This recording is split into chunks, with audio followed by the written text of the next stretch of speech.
자, 프란치스카 여사가 비판적인 여론을 받았다면 국민들의 사랑을 한 몸에 받은 영부인도 있습니다. 오, 65.4%. 네, 2007년도에 실시했던 영부인 선호도에 대한 설문조사인데요. 여기서 정말 놀라운 결과가 나왔다고 합니다. 바로 영부인 중에 한 분이 어마어마한 득표로 압도적인 1위를 차지하셨다고 하는데요. 이야. 차이가 진짜 많네. 그러니까 뭐 1, 2, 3위를 얘기하기가 애매할 정도로 그냥 압도적이네, 압도적. 1위가 자, 누굽니까? 유경수. 네. 유경수 여사. 대한민국 영부인의 어떤 표본이라고 불리는 유경수 여사께서 1위입니다. 유경수 여사는 고등학교까지 졸업 후 이종사촌의 소개로 당시 소령이던 박정희를 만나게 되었습니다. 결혼 후에는 박근혜, 박근영, 박지만 3남매를 낳아 따뜻하지만 엄격한 어머니로서의 역할을 다했다고 합니다. 박정희 대통령이 취임하며 청와대에 입성, 영부인으로서의 삶을 살게 됩니다.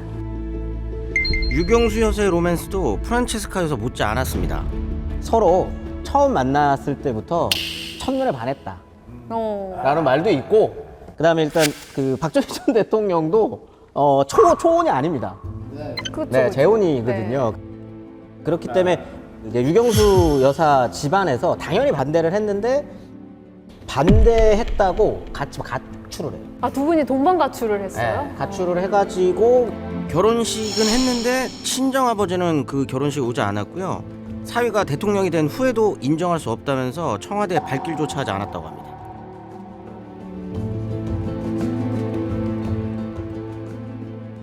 박정희 전 대통령에 대해서는 공가에 대한 호불호가 좀 있지만 유경수 여사에 대한 호감도는 상당히 높은 편입니다. 그죠? 그러니까 유경수 여사는 보면 뭐랄까 이게 딱 그냥 영부인 하면 떠올릴 수 있는 가장 전형적인. 그죠? 네. 네, 표준적인 인물인 것 같아요. 네, 네. 네.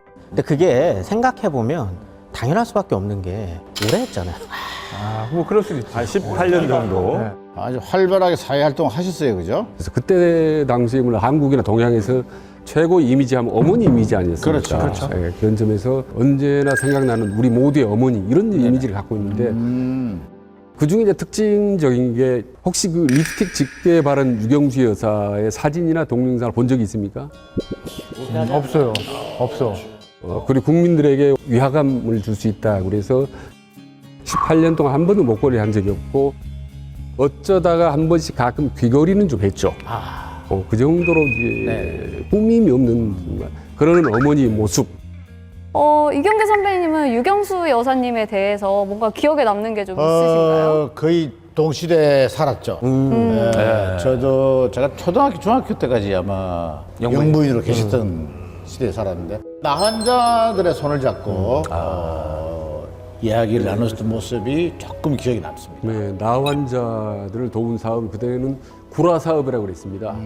당시에 전국적으로 나 환자 중에 한 87개 정도 있었고, 나 환자들 한 2만 명 정도 있었습니다. 근데 그 중에 유 여사가 방문하지 않은 곳이 한 군데도 없었다라는 기록이 있거든요. 그 정도로. 제가 그 정말 잊을 수 없는 게 1971년 한 겨울에 나주 쪽에 나 환자촌을 방문을 해서 봉사활동한 다음에 유경수 여사가 이제 가져왔던 귤을 나눠주는데 그때 이제 하나운이 있었거든요.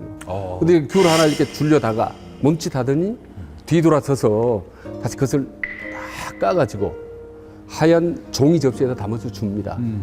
왜냐면 하나운이 이제 손이 없거든요. 다 뭉개졌기 때문에. 근데 그 귤을 받으면서 딱 유경수를 한점 바라보는 그 눈, 그 눈물이 맺혀서 그 감동한 그 눈물을 평생 잊을 수 없다고 옆에서 배석했던 그 청와대 경호관이 기록을 했더라고요. 사실 유경수 여사는요, 네. 그 비서들을 아주 힘들게 했답니다. 그 이유가 유 여사가 직접 국민들의 민원을 네네. 처리를 했습니다. 지금이야 뭐 청와대 홈페이지 같은 데 가서 이제 네네네. 인터넷으로 이렇게 글을 올리면 되는데 그때 당시에는 이제 엽서잖아요. 아, 그렇죠. 네, 엽서로 민원이 들어오게 되면 매일 온 엽서의 답장을 10통씩 직접 써줬다고 합니다. 그래서 그 결과 한 해 유경수 여사가 홀로 처리한 민원의 건수 5,000통이 넘었답니다. 예, 안녕하세요. 유경수 여사님의 조카이기도 하고 옛날에 좀 모셨었어요. 홍소자입니다. 유 여사님이 워낙 따뜻하고 부드러운 분이시고요. 민원이 들어오면 어떤 거 하나 소홀히 하시는 게 없이 이건 답장을 이런 식으로 해줘야 되지 않을까? 여기는 한번 우리 가볼까? 뭐 이런 식이셔요. 그러니까 그냥 민원이 자꾸 쌓이지. 처음에는 몇 장 오던 게. 수혜직을 갔다 오셔가지고 병이 나셨다고요. 하여튼 신문에 나오는 어려운 사정들은 다 챙기시니까 사람 미칠 지경이 지금처럼 신문이 많을 때는 아니거든. 어떤 때는 싹 안 드렸지 그런 걸. 싹 뭐하다가 안 드렸지. 그렇게 생각이 부족하고 그런 마음을 가지고 어떻게 날 도울래 그래가지고 그다음부터 아이 몰라 알아서 하세요 이제 그냥 쓰러져도 난 몰라요 그러고.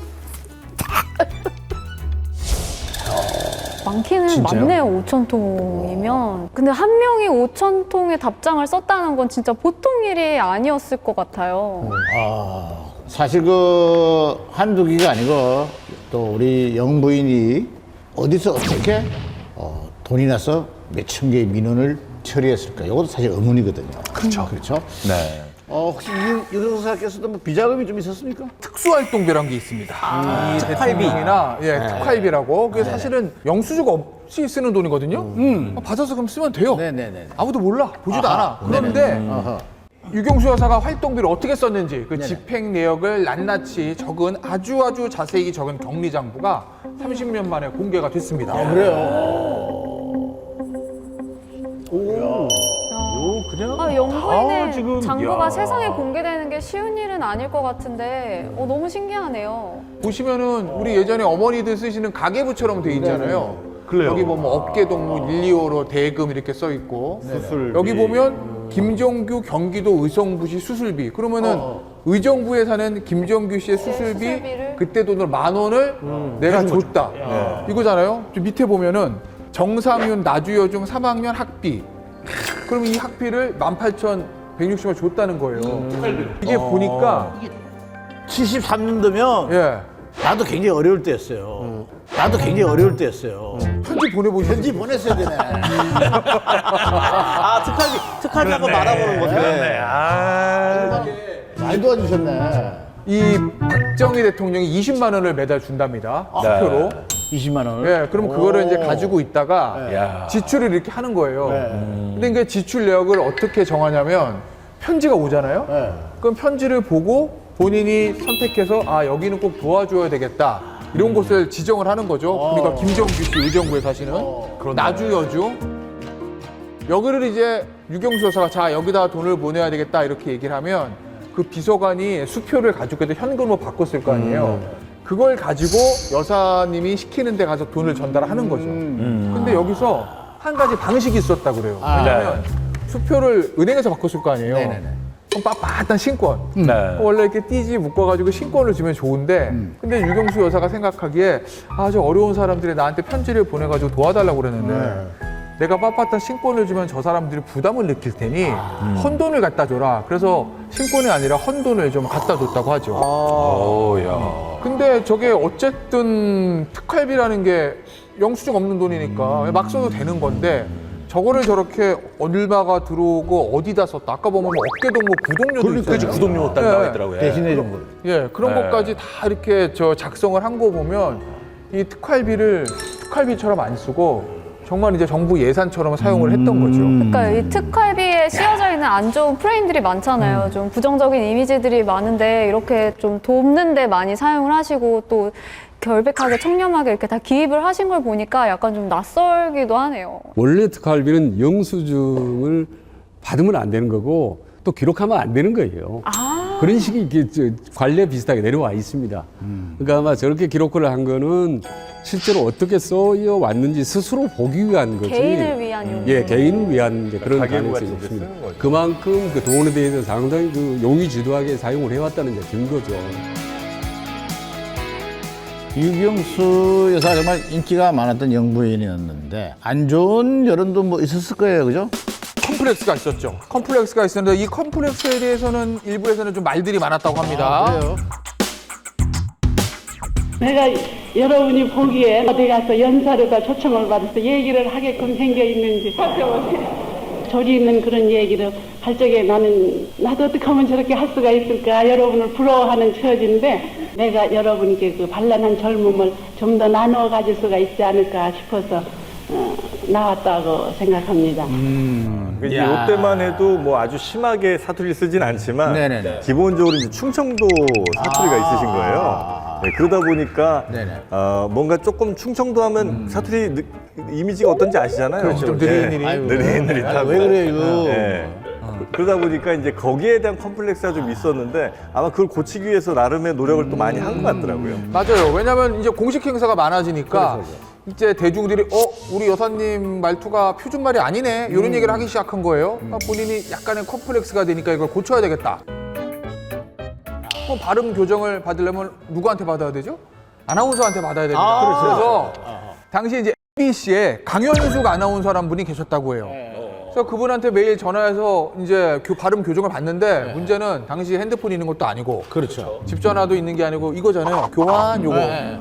그러면 교환수가 맨날 어느 여자가 전화해가지고 강현숙 아나운서 돌려주세요 이런다는 거예요. 이게 뭐지?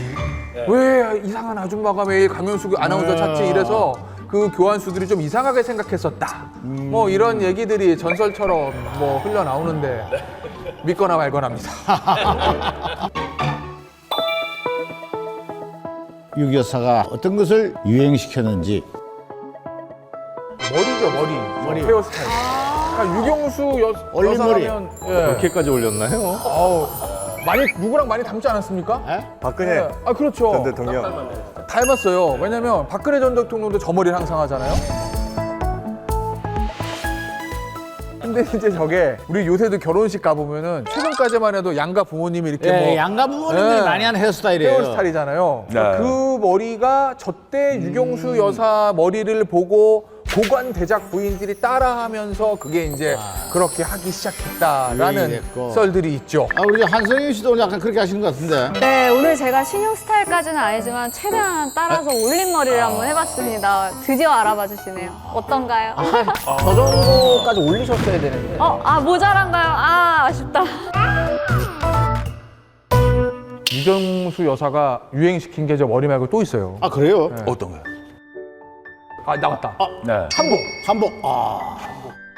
저기 이제 퍼스트레이디의 교과서다. 패션. 한복 패션. 유경수 여사 패션을 많이 따라하는 거고. 그리고 목이 이제 길고 호리호리해가지고 한복 입은 모습을 이제 그 당시에 대중들이 하계에 비유하기도 했다고.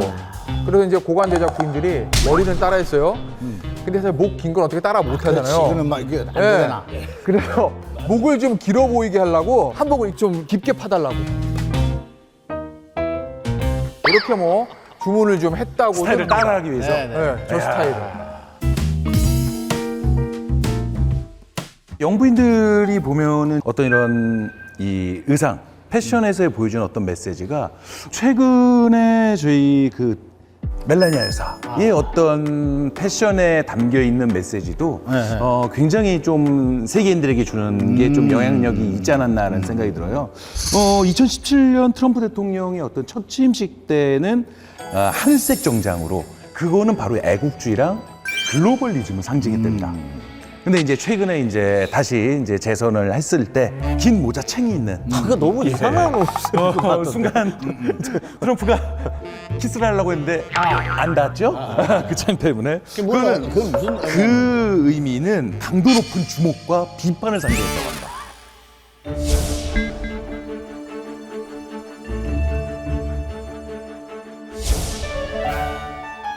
그래서 야당이라 하면은 그게 반대만 해야 한다는 이런 인상이 우리한테 새긴 것 자체가 조금 모순이 있다고 생각을 해요. 잘못돼 있는 점 같은 것을 앞으로도 많이 얘기해 주셔요. 그러면은 내가 반드시 대통령께 전해드리고 또 그분이 경상도 분이고 해서 고집이 세신 것 같아서요. 또 국민들이 좀 못마땅하다 하다고 하면은 또 이렇게 국민들이 원하는 방향으로 이끌어 나가실 수도 있는 아량을 가지고 계신다고 생각을 해요. 안녕하세요. 1970년도 유경수 여사께서 발행하신 어깨동무사의 기자로 근무한 김두호입니다. 어깨동무는 유 여사한테 오는 편지, 소년들의 편지들 중에는 읽고 싶어도 책이 없다는 그런 어린이들을 위해서 책을 발행하게 되었거든요. 그 대통령실로는 못 보내고 비서실로는 유경수 여사 앞으로 보내는 그런 편지들이 많았던 것 같아요. 억울합니다.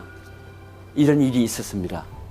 그리고 이런 어려운 일이 있는데 좀 도와주십시오 하는 그 편지를 보내요. 그러면 곧이곧대로 사실 그대로를 전달해주는 그런 역할을 많이 했던 것 같아요. 그래서 이제 옳은 소리를 해가지고 미움을 샀다 하는 얘기가 청와대 기자들 귀에도 들어갔어요. 유경수 여사가 야당입니다 하는 게 기자들 입을 통해 가지고 그게 나왔는 얘기예요, 이게. 그거는 뭐 불문율이네요. 불문율이야. 내가 가장 두려운 사람은 임도야 이렇게 했다고 합니다. 아 그래요? 그러니까 대통령께서도 예. 여사님을 두려워하셨네요, 그죠? 예. 그러니까 윤 여사가 본인을 제가 청와대 제1야당이라고 얘기를 맞아요, 했거든요. 맞아요. 제일 야당. 네, 그래서 그때도 역시 이제 제대로 날라고 그랬는데. 네, 그때 된다는데. 그때 시대는요 아버지들이 웬만하면 제대로 던졌어요. 웬만하면 제대로 던졌어요. 세다. 넘버스리도 아니고 잿더리에 맞아. 어떻습니까? 그러니까 제떨이가 실제로 날아다녔냐? 그건 사실 같아요. 제떨이요? 제떨이가 날아갔습니다. 아, 실제로 잿더리는 날았다. 1966년 10월 20일경입니다. 1966년대 날짜도 있나요? 제떨이. 원래 그때는 청와대 2층에 관저 아닙니까? 네네. 위에 좀 소리가 들리길래 큰 소리가 들리길래 비서가 올라가 봤어요. 그랬더니 점점 다가갈수록 유경수 여사의 아주 그 날카로운 목소리가 딱 들리는 거예요. 그래서 움찔하고 갔더니 안방 문이 열려 있는 겁니다. 그 문틈으로 딱 보니까 박정희 대통령만 보이더래요. 그래서 담배를 막 빡빡 팔더니 막 악을 지르면서 제떨이가 팍 던지는 거예요. 벽에서 또 완전히 박살이 났죠. 그 후 이제 3일 후에 필리핀에서의 국제회의가 있었습니다. 그때는 전부 영부인이 다 참석한 7개국 정상회담인데 이때 유경수 여사 안 데리고 왔습니다. 참모들이 전부 이동훈 외무장관으로 가서 가셔야 됩니다. 이때는 의무적으로 부부 동반 모임이기 때문에 반드시 가셔야 됩니다. 그때 절대로 안 데려가. 나 이번엔 안 데려가. 끝끝내 혼자 가셨는데.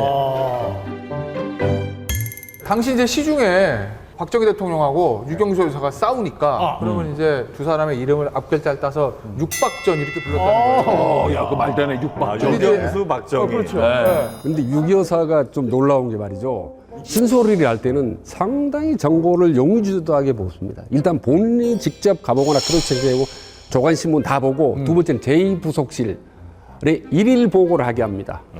주로 어떤 보고냐? 시중에서 도는 루머, 소문, 여론 요까지 다 정리해라 라고 한 다음에 이게 다 취업하지 않습니까? 그러면 반드시 일주일 후에 대통령한테 쓴소리를 합니다. 그러니까 이게 뭐 미치는 거지. 그죠?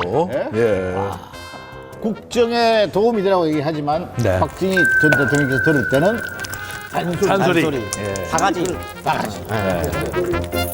근데 한 번은 중요한 사건인데 김정일 중앙정부에서 올라온 보고하고 유교서에 올라온 보고하고 다른 겁니다, 내용이. 네, 근데 이때 과연 어느 쪽이 맞느냐는데 결국은 유경수 여사 정부가 맞아 떨어지면서 그때부터 훨씬 더 신뢰를 하게 된 거예요. 굉장하네요.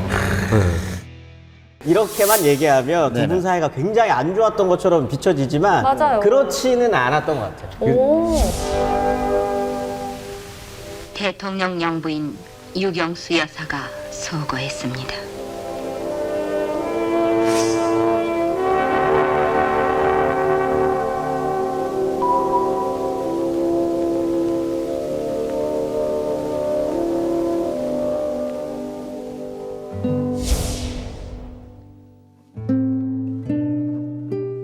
아내를 잃은 1년 후 박정희 대통령은 이제 장모님의 팔순잔치에서 아내를 추억하면서 노래를 불렀는데요.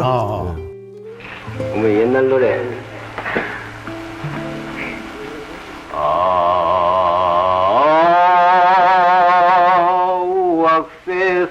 피우니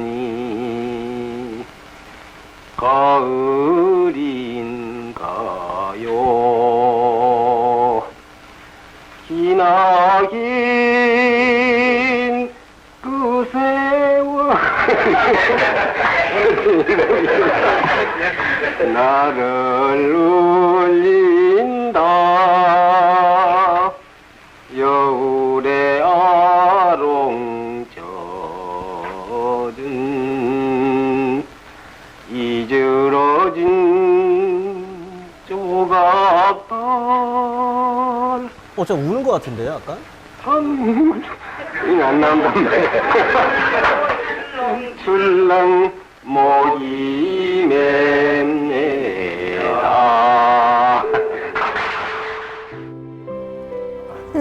잠깐 예. 아, 중간에 좀 웃으시고 하는 모습이 오히려 더 슬퍼 보이기도 하네요. 눈물을 감추기 위한. 그쵸, 그쵸. 이제 노래 부르며 아내를 떠올리는 듯 눈가가 살짝 그죠 이게 촉촉해 보이기도 했습니다. 사실 그 당시엔 박정희 대통령뿐만이 아니라 온 국민이 유경수 여사를 그리워하고 그렇습니다. 슬퍼했던 게 사실이거든요. 이 시대를 겪었던 국민들이 그러니까 그래도 아직까지 유경수 여사를 그리워하는 가장 큰 이유는 그녀가 저희에게 보여줬던 어떤 그러한 진실된 모습과 무엇보다 국민을 먼저 생각하는 마음이었지 않나라고 싶습니다.